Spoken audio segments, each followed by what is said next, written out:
Hi, this is Green Dreams Come True, and you're joining us today for a solventless extract on hemp. So we're gonna make hemp hash using just dry ice, which you can buy at any local grocery store, and 5 different sizes of micron bags. These micron filters separate out different sizes of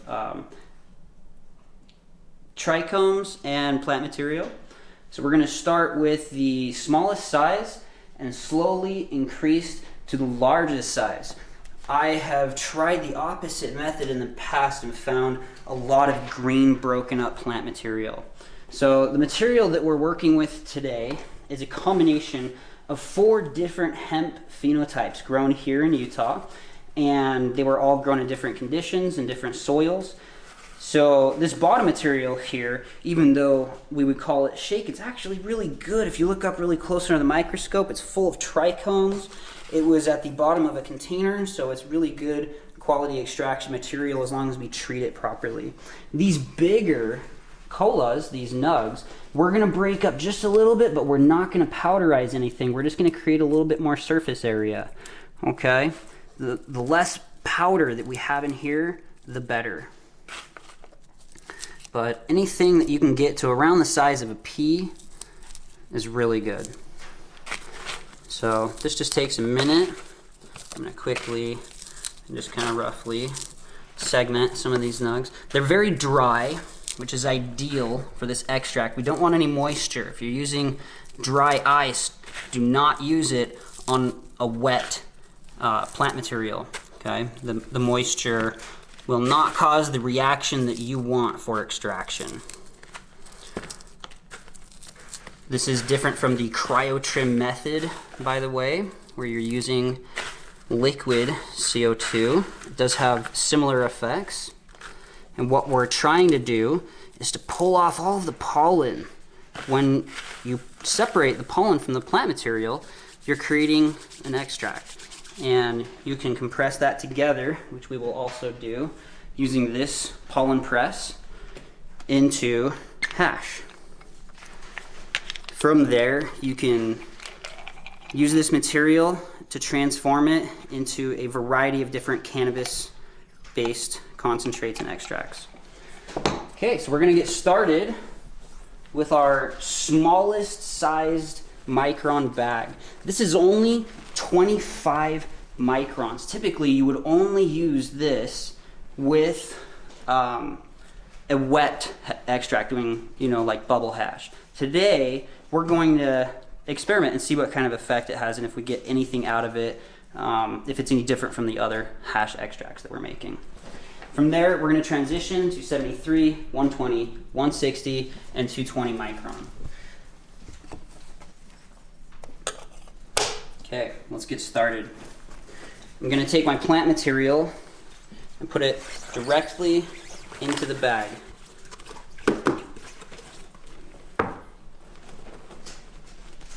These are special bags that have nice drawstrings. Trust me, the drawstring is your friend. I should probably add in my dry ice before I pull it all the way.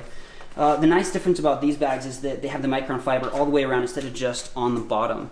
I've used micron bags that just have this material on the bottom, and I found that a lot of the pollen gets stuck to the side of the bag.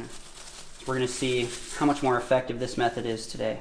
I'm going to pour all of the dry ice in, and today I'm working with 76 grams of hemp plant material, and I'm also working with 1.5 pounds of dry ice.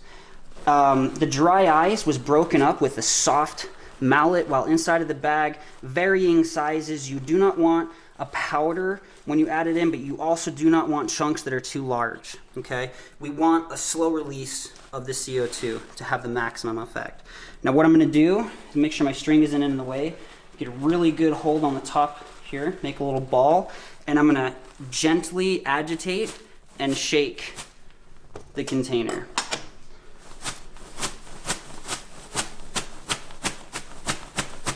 Into the same location over and over, and I like to give it a little mix sometimes so that you can make sure that the plant material is actually touching the surface area of the CO2. You do have a certain amount of time because the CO2, when it's in the warm air, it'll start to evaporate from the solid state directly into the gas state, and you will run out of dry ice. So don't walk away.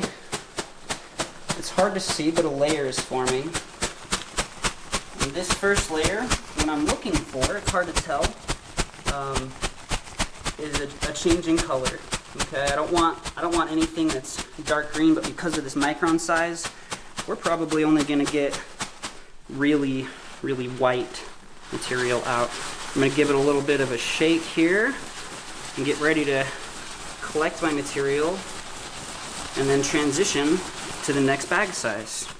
So I'm just going to put this over here for now, out of the way. Grab my scraper. You can use any card. Once I scrape it together, you'll start seeing the material, and you really need a big flat surface area like the one I'm using, or you are not going to collect all of your hash. Sadly, you know, I've seen quite a few extractions where a lot of it ends up on the table or in the garbage, on the floor. Here's our 25. We'll make that pretty later. For now, just getting it out of the way so we can start the next micron size. Normally I would use a tool for that, but my fingers are going to get a little sticky today.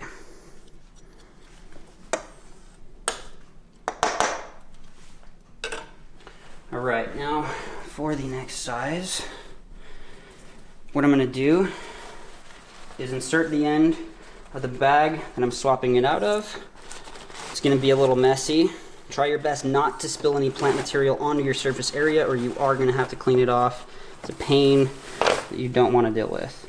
And just very gently, like that, very gently, tilt it upside down. Try to get all the plant material in and clean up any that you spill like I just did.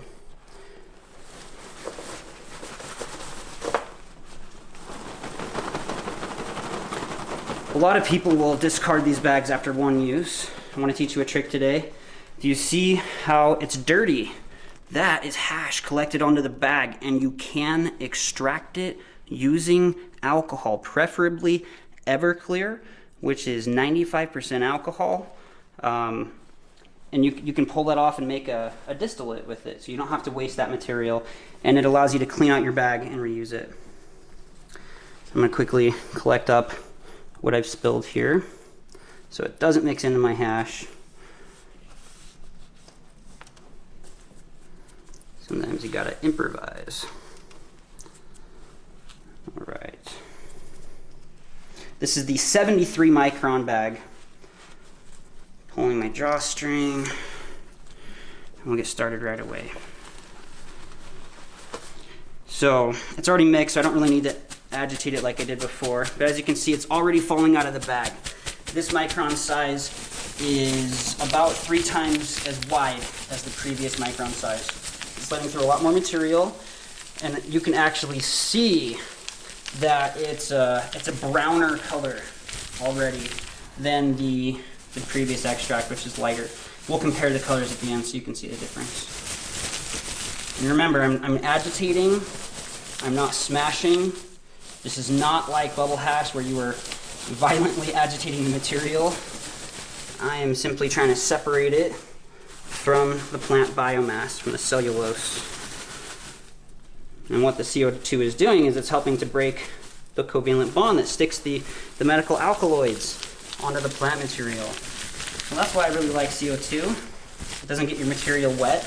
I don't like getting hash wet for various reasons. Once you're done with this process, you can use the remaining plant material to extract what's left using butter or oil, for example. All right, we're going to collect this up. And as you can see, much more came through this time. Much more. Which is the pattern you'll see throughout the rest of this process. I didn't shake too long. If you did, you'll actually get more material, but you're going to increase the ratio of plant material in that mixture. And the goal is concentration and separation. Okay, you're trying to separate the good medical usable parts of the plant from the parts that are not usable. All right. I'm gonna move that a little bit.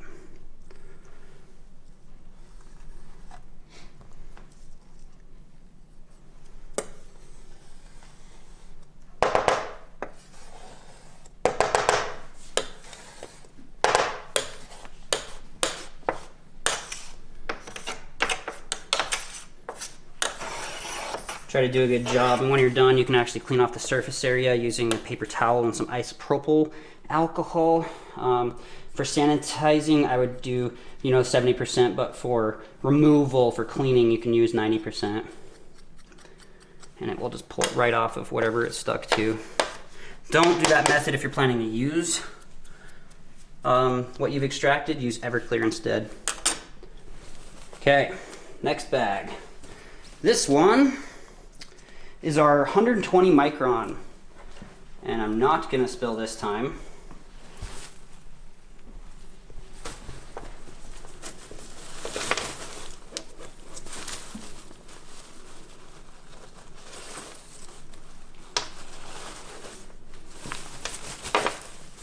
Same thing, you can see that the bottom screen is dirty. Later in our other video, we will show you how to have as little waste as possible throughout this process, how to clean your material so that you can use it again, and how to get the most out of what you're using so you don't have any waste. At the end of this process, this plant material will be used to make butter, at which point it will be essentially rendered useless, and the remaining plant material will then be rinsed and used in compost. So every single part of the cannabis plant can be used sustainably and somewhat renewably. Oh, look at that. You see the bigger chunks falling out? Sometimes I like to grab the side of the bag to get a little more side action.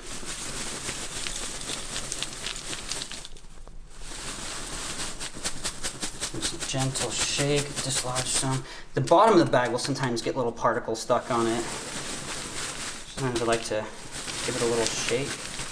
Okay, so I wouldn't stay on any of these phases, shaking wise, for more than a minute. You'll really start noticing a darkening of the color. You're starting to notice it now. It's hard to see unless you're here in person. That's all we're gonna do for this bag. I'm gonna collect it together. The 120 micron hash, hemp hash.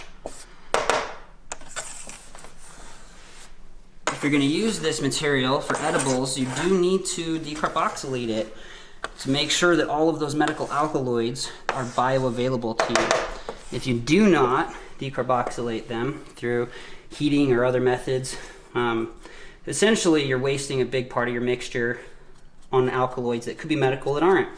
So for example, THC-A and CBD-A can both be decarboxylated and made bioavailable. And what happens is through that process, you're removing the A. And that acetyl group gives it a physical structure that makes it so that you can't interact with it on a human receptor site level, okay? And the purpose of decarboxylation is to turn THC-A into THC and to turn CBD-A into CBD. So if you ever do this process, I recommend that you do a professional COA on it afterwards to make sure that you are within your state's legal guidelines. You can ask for that information anytime from your Department of Agriculture. Okay, on to the next. 2 more to go and we're all done. Just gonna clean up my piles a little bit.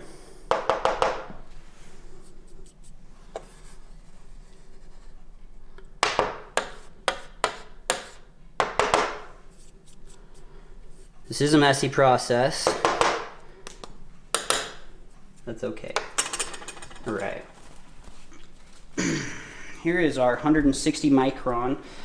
I do normally like to have a 90 micron. This set of bags did not include one, and that's okay.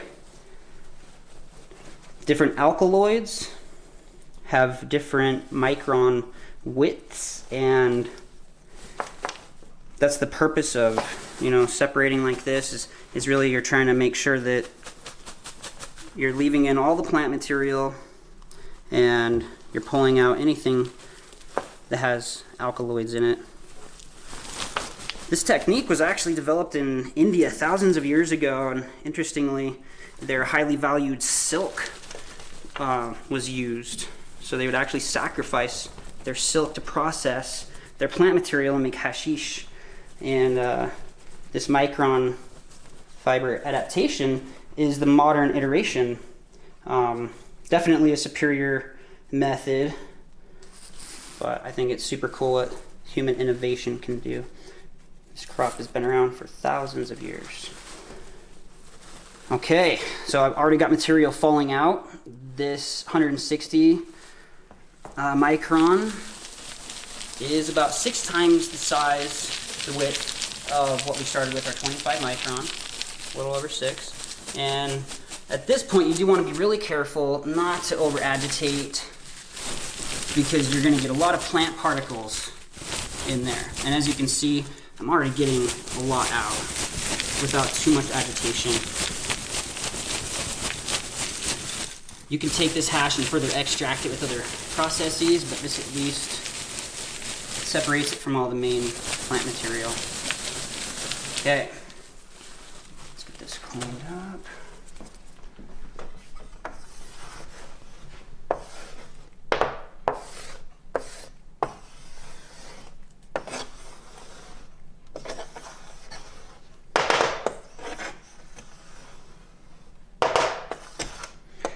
As you can see, the powder really spreads.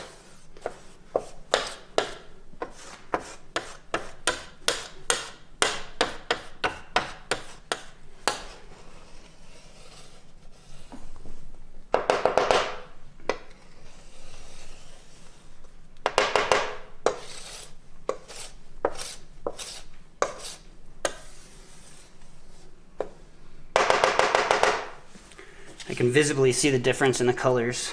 It's really cool.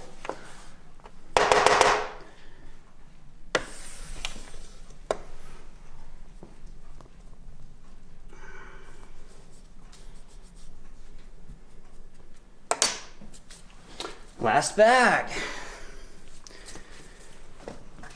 Usually this process will take me a lot longer because I'm very finicky about it, but today I'm trying to hurry for the sake of the video. However, it's going very nicely. As you can see, we don't have too much plant material stuck on this last one because it was stuck onto the previous ones, those smaller particles. And so this is a lot cleaner, but we will still do an Everclear or ethyl extraction.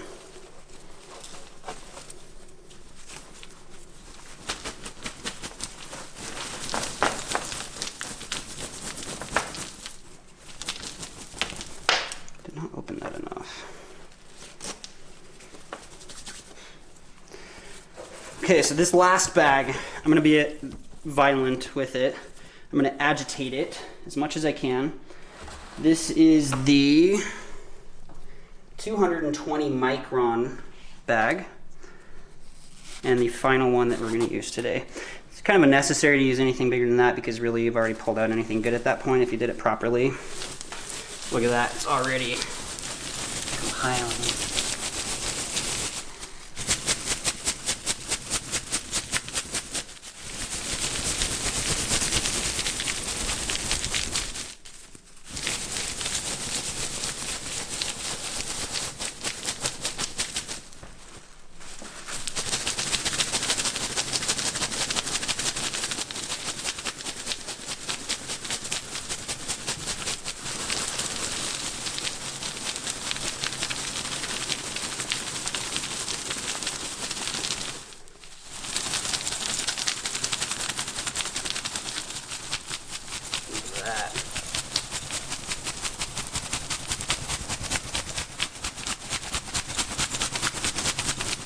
Alright, gonna call it there. Just gonna set this over here in my bags. Make our last pile and we're done.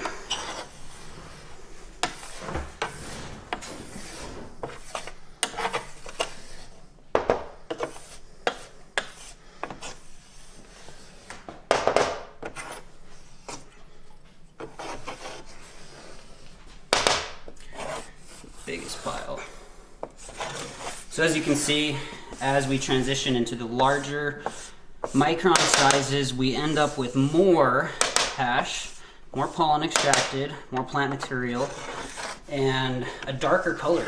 So the finer micron hash is going to be finer quality than the larger micron sizes.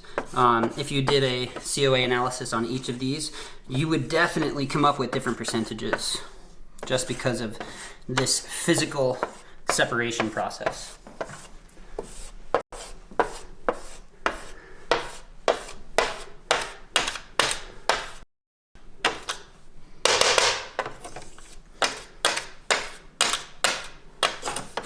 Okay.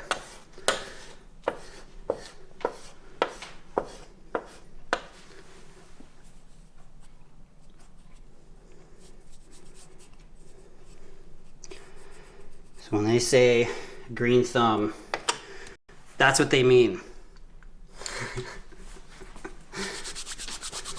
Yeah, if you rub it off, it'll come off easily for you. So, I'll move this a little closer.